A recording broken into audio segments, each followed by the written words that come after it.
Hello and welcome to a Centipede Press unboxing. I loved Hellstone so much, I bought 12 more of them. This is 306 to 317 of Hellstone. I am kidding, of course. That is the box that he sent it in, but this is actually Dark Carnival. This is the contents of the box. It looks like we have some bonus goodies in here. I'm very excited to see. It's a creepy doll.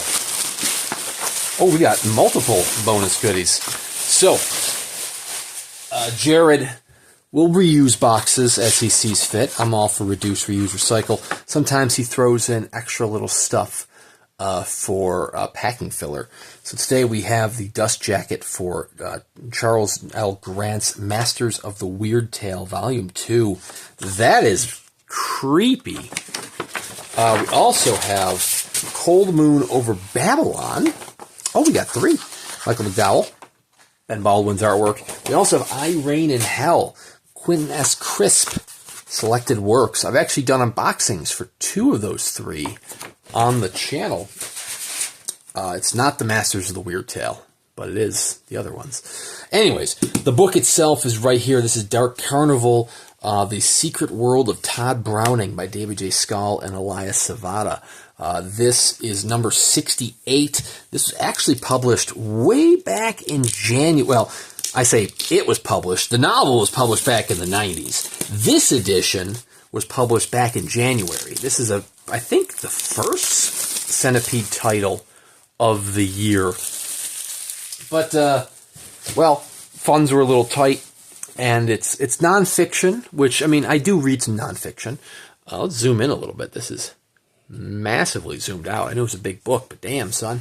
Anyways, it wasn't really aligning with my collecting tastes. Centipede was. I love Centipede. But I was like, it was between this and a couple other titles that had come out, so I decided on a couple other titles. But then, Jared from Centipede was like, hey, I've got a couple titles that are on sale.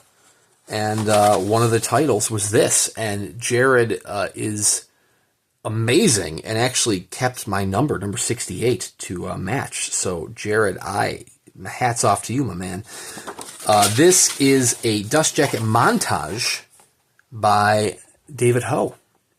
So this is the David Ho marathon here. This is the 3rd direct title I have unboxed from Centipede that features David Ho, featuring several of the classic Todd Browning characters that he's filmed, namely some of the characters I recognize here from Freaks. Of course, you have Dracula and, not Renfield.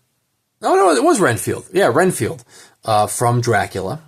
You have, oh my God. It's Wolfman's dad. What the hell? The Man of 1,000 Faces. Why am I drawing a blank?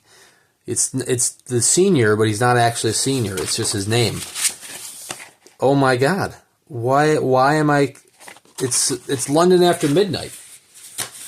Lon Chaney. Lon Chaney. Not Lon Chaney Sr., it's just Lon Chaney. Fun story there. Lon Chaney Jr.'s name. Lon Chaney Jr. is not actually Lon Chaney Jr. He is not named after his father. But after his father passed, he kind of took his name for his stage name, which hopefully is out of respect for the dad and not as a kind of forcing your way into some nepotism.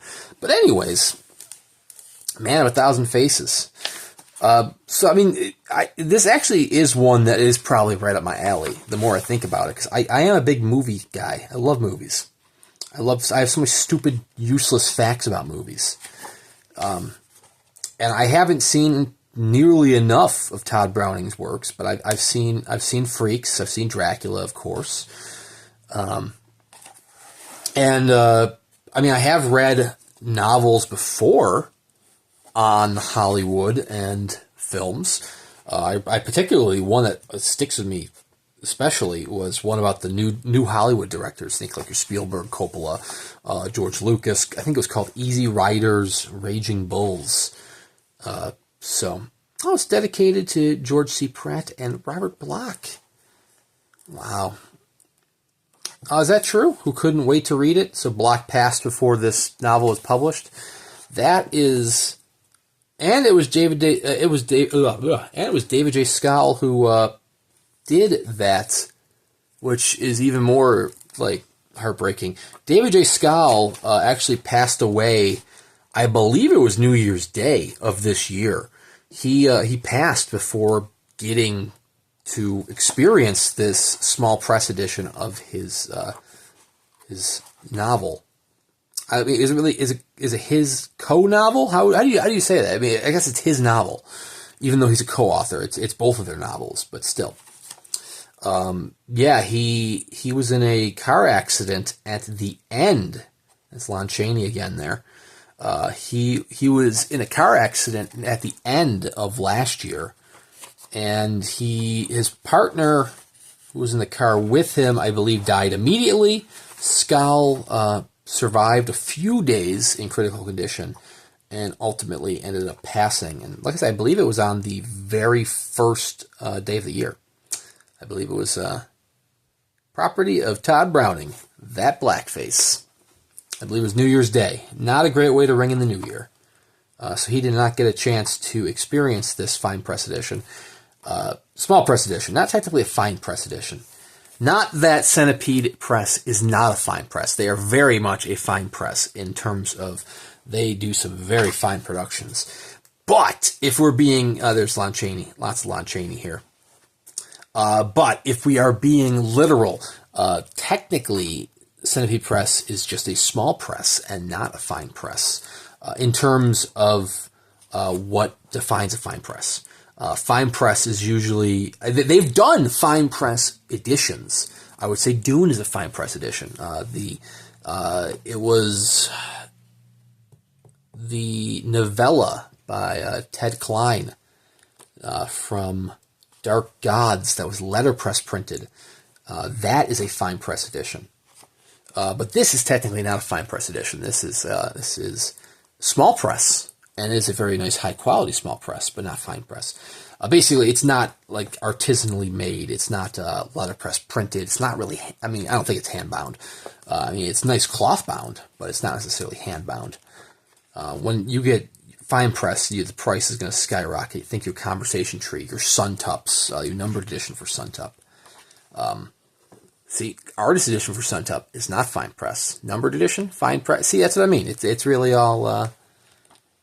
It's really. Oh man, there's like a whole section dedicated to Freaks, which there probably should be. Freaks was the last big movie that Browning did. I mean, he did do other works after Freaks, but Freaks didn't go over so well.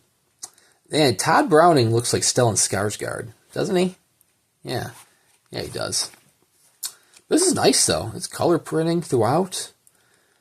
Freaks, you might be familiar with, Gooble Gobble, the beautiful, endearing musical number. Anyways, that kind of tanked his career a bit. And, now we're getting into the filmography. So it's going to be interesting to read. Copies of this are still available. I don't know if he has any more that are on sale. I should check with him. If there are, you can go on the website, link below, and get some of the... Man, look at those photo credits. It's just David J. Skal's collection, and it's just this huge chunk, and then Elias Savada's collection, just huge chunks of their collection before you even get to like the other estates. So this is numbered 500 copies. I believe the numbered copies are still available. It is signed by David J. Skal, Elias Savada, and David Ho. And once the signed editions do sell out, there should be some unsigned, some unnumbered editions. Because usually a couple, it's not going to be the same number of titles. So you're not going to have 500 or 500. But you never know. I mean, there's usually some unsigned ones that should be at a reduced rate that you can pick up for yourself. If you are a film buff or a fan of classic horror cinema, then this might be the title for you. I will have to check it out and give it a read. And once I have given it a read, I will do a book review here on the channel. Oh, another fun thing. This is actually the first of two titles that are small press titles called Dark Carnival that will be published this year. Or at least, I don't know if the second one is going to be published this year. It might carry over to next year. The second one is Ray Bradbury's Dark Carnival, which is being published or republished, if you will, by Subterranean Press. It originally had a small press run from Gauntlet back in the 90s, which was signed by Bradbury. Now it is getting the Subterranean Press edition with like expanded contents and a plethora of Dave McKean artwork. It looks spectacular. I mean, I haven't seen the interiors at all, just the cover artwork, and I know Dave McKean's going to kick ass. I imagine Barry Hoffman at Gauntlet is not thrilled about that. Barry Hoffman and Gauntlets, and I'm not going to say Gauntlet in particular, because I mean, it's a lot of presses back in the day, but that Barry Hoffman and Gauntlet were from a time where small presses really only covered books that hadn't received other small press or limited editions, which is admirable because, I mean, there's a ton of various editions. I just did a video showing 2 different small press editions of Swan Song, and there's a 3rd one coming on its way. I mean, there are titles like Dune that have been done by Folio. They've been done by Centipede here. They've been done by Earthling. So, I mean, there are plenty of titles that have received lots of treatment, and they're very popular, even with the multiple treatments they've received. But Gauntlet really only did titles that hadn't been done, and Barry Hoffman prefers that people don't do those same titles. So he's probably not happy about Dark Carnival being redone. But, I mean, it has been almost 30 years, so it's, I can't blame him, I suppose. It sucks that a title that was originally exclusive to your press for small press is being done again, but I mean, it's a supply and demand thing, I suppose. It's at least, it's more acceptable than when you see 4 different presses do the same title in 2 years. That's my only reason for not getting an upcoming Poe edition from Folio Societies, because there's a Suntup Poe. Everyone's done Poe. Even Borderlands just did Poe. That was a controversial one. But anyways, I'm just rambling now. So there is another Dark Carnival coming out. It might not be this year. It might be early next year. But we might have 2 Dark Carnivals in 1 year. Who knows? But anyways, check out Centipede Press. They do an exceptional job. It's a beautifully well-done book. Like I said, it wasn't really in the budget at the time. But, getting it on sale is exceptionally appreciated. So thank you very much, Jared, for that amazing deal. Check out Centipede Press. Like I said, I will do a full book review of this title once I have read it. But anyways, you can subscribe to the channel if you want to check out more of these unboxing videos or my weekly book review. So thank you very much for watching, and we'll see you around next time.